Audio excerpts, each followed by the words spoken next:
Bienvenue dans cette série de vidéos Cool, cours ouverts online, série consacrée ici à donner quelques idées et exemples d'utilisation des médias, images, technologies de l'information et de la communication pour enseigner et apprendre dans des situations très concrètes.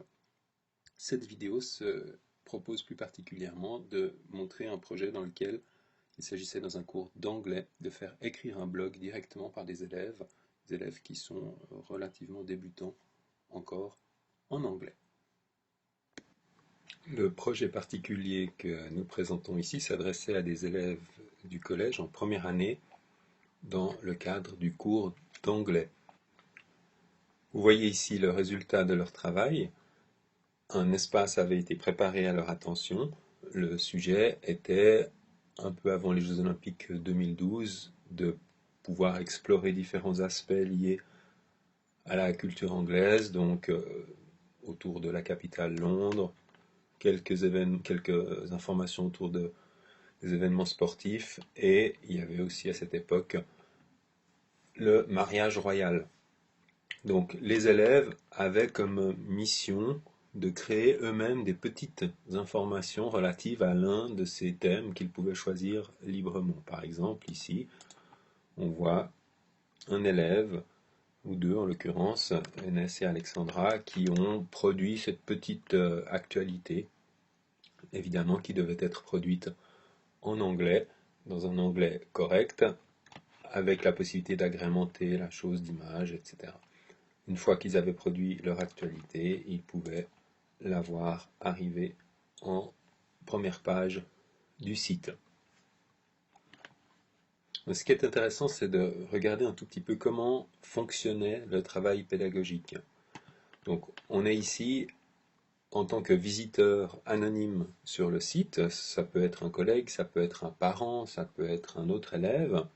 Donc, on a accès, on l'a vu tout à l'heure, aux différents contenus produits par les élèves. Voilà.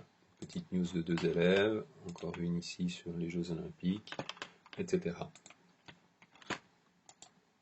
Comment le travail fonctionne-t-il du point de vue de l'élève? Eh bien, si je me connecte en tant qu'élève, on va dire que l'élève s'appelle Prince Charles, avec un mot de passe.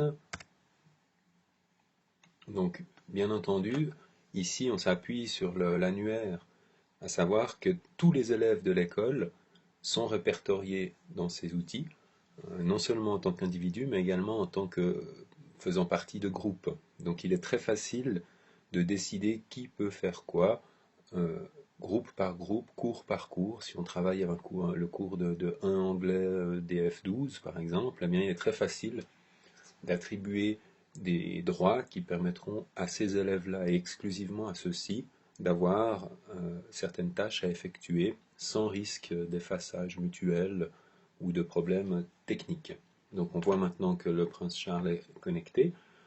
Par rapport à cette première page, ça n'a rien changé du tout, mais en imaginant par exemple que le prince Charles était lui intéressé par produire des contenus dans la zone Visiter Londres et pas dans la zone sport et événements. Prince Charles n'est pas trop sportif, donc si je vais voir dans la zone sport et événements, on se rend compte que rien n'a changé. On a un certain nombre d'actualités qui sont publiées. Prince Charles peut les voir, mais rien de plus.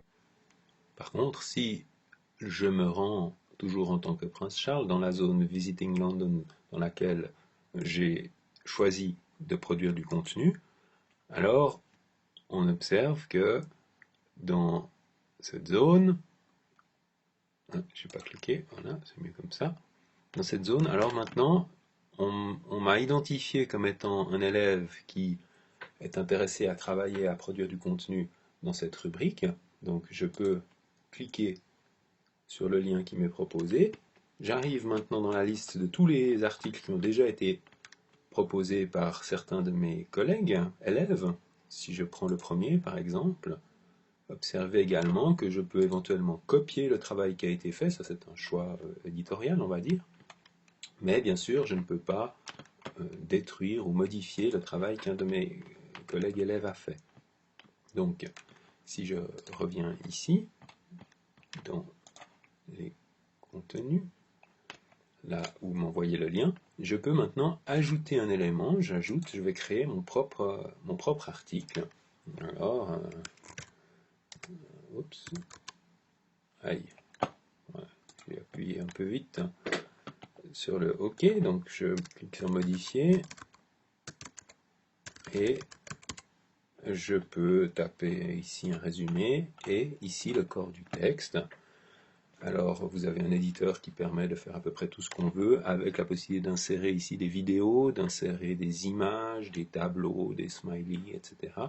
En supposons par exemple que nous ayons quelque part sur notre ordinateur une image de nous-mêmes. Je télécharge cette image sur le site. Oh, elle est un peu grande, donc on va la mettre en 400 x 400. Je descends ici un peu, je clique sur insérer.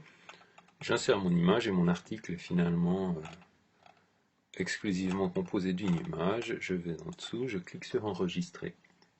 Donc en tant qu'élève, bien sûr pour la rédaction en langue anglaise, ça n'était pas très poussé, mais j'ai publié mon article qui est en état privé. En état privé, ça veut dire que si je décide maintenant de me rendre sur la page de garde comme un visiteur anonyme, voilà, avec un autre navigateur, on voit ici à droite que je ne suis pas connecté, je suis un visiteur anonyme, eh bien rien n'a changé dans Visiting London, je n'ai pas ici l'article du Prince Charles qui est apparu.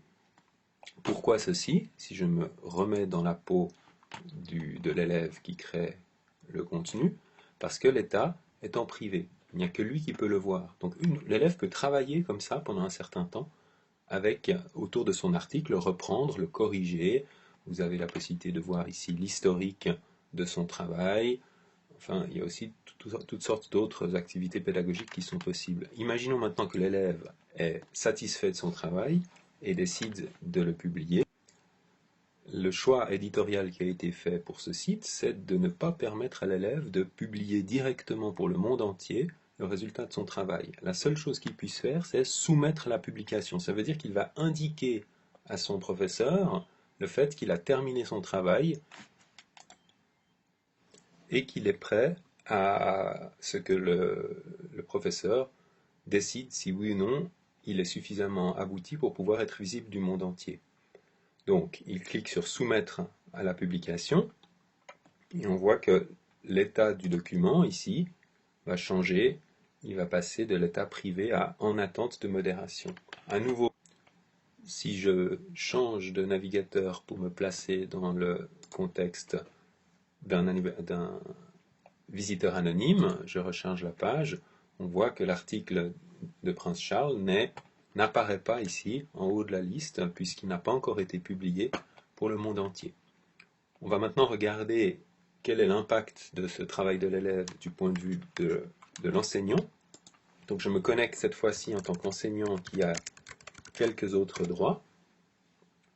Eh bien, on observe dans un premier temps que, évidemment, je peux modifier la structure de ce blog si je veux changer les titres, changer toute une série d'autres éléments. On n'est pas allé plus bas ici, mais on a vu que les élèves, eux, proposent des actualités dans chacun de ces trois thèmes, et puis pour agrémenter un peu le blog, ce qui avait été ajouté ici, c'était que par rapport à chacun de ces trois thèmes, on mettait soit des flux RSS, c'est-à-dire la capacité par le système de récupérer automatiquement des nouvelles relatives à la visite de Londres, relatives à Londres 2012, donc là plutôt les Jeux Olympiques, et ici des fils de Twitter autour de la reine avec, me semble-t-il, un regard un peu décalé.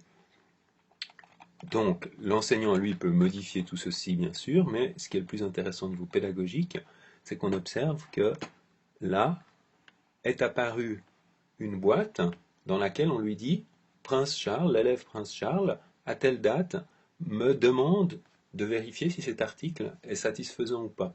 Donc je clique dessus, je vois l'article de Prince Charles, et maintenant je vais pouvoir décider est-ce que oui ou non le travail de l'élève est terminé. Si le travail n'est pas terminé, trop de fautes d'orthographe, contenu pas adapté, etc., je vais simplement ici choisir de renvoyer ou de retirer, c'est un peu équivalent en l'occurrence, l'article pour que l'élève le travaille à nouveau. Si j'estime que ce travail est satisfaisant, je vais le publier. À nouveau, seul moi comme enseignant, je peux faire cette étape de publication. L'élève ne peut pas le faire directement. C'est ce que nous avons choisi, le système peut être paramétré différemment. Maintenant, si je me replonge en première page, eh bien sûr, cet article apparaît comme le dernier article publié dans la série de Visiting London. Donc, je clique dessus et j'arrive sur l'article. On peut vérifier que pour un visiteur anonyme, cette fois, eh bien, l'article est bien également visible. Donc vous voyez que avec ce type d'outil, ce qui est intéressant, c'est d'avoir une discussion entre la personne qui est susceptible de créer la coquille, parce que bien sûr, ici, il y a un choix qui a été fait d'une image relative à Londres et au sujet, mais vous pouvez parfaitement paramétrer à l'avance cette boîte finalement qui va recevoir les articles des élèves à votre convenance, en discutant avec les personnes dans votre école qui sont responsables de ce type d'outils. C'est d'ailleurs souvent une phase très riche et très intéressante, cet échange préalable. Et puis une fois que le paramétrage a été fait, ce qui est relativement facile et ne prend pas de temps, et si ça ne vous intéresse pas en tant qu'enseignant, vous n'avez pas du tout besoin de vous préoccuper de ceci, vous recevez le blog directement paramétré, vous n'avez plus qu'à montrer à vos élèves comment ceci fonctionne, mais pour eux, il n'y a vraiment aucune difficulté. Et ensuite, c'est vraiment plus que du travail pédagogique, de création de contenu, validation de contenu, publication de contenu. Dernier élément sur lequel on peut encore insister, vous aurez remarqué que puisque nous sommes dans un contexte de publication sur Internet, il est évident que ce qu'on vise ici, c'est ce côté de la motivation pour les élèves de voir leur travail visible relativement rapidement, même si la publication n'est pas directe, par le monde entier. Mais puisque c'est visible du monde entier, il est important d'une part de clarifier le statut. Donc ici, il y a une page qui va dire qu'il s'agit d'un projet pédagogique, que ce sont les élèves qui écrivent, etc. Donc c'est important, je pense, pour un visiteur anonyme de pouvoir quand même être très au clair sur le statut de la page qu'il est en train de voir, et puis la possibilité de poser un certain nombre de questions ou d'entrer en relation avec le collègue concerné dans le cas où quelqu'un souhaiterait avoir plus d'informations, pardon, c'était ici, sur ce projet.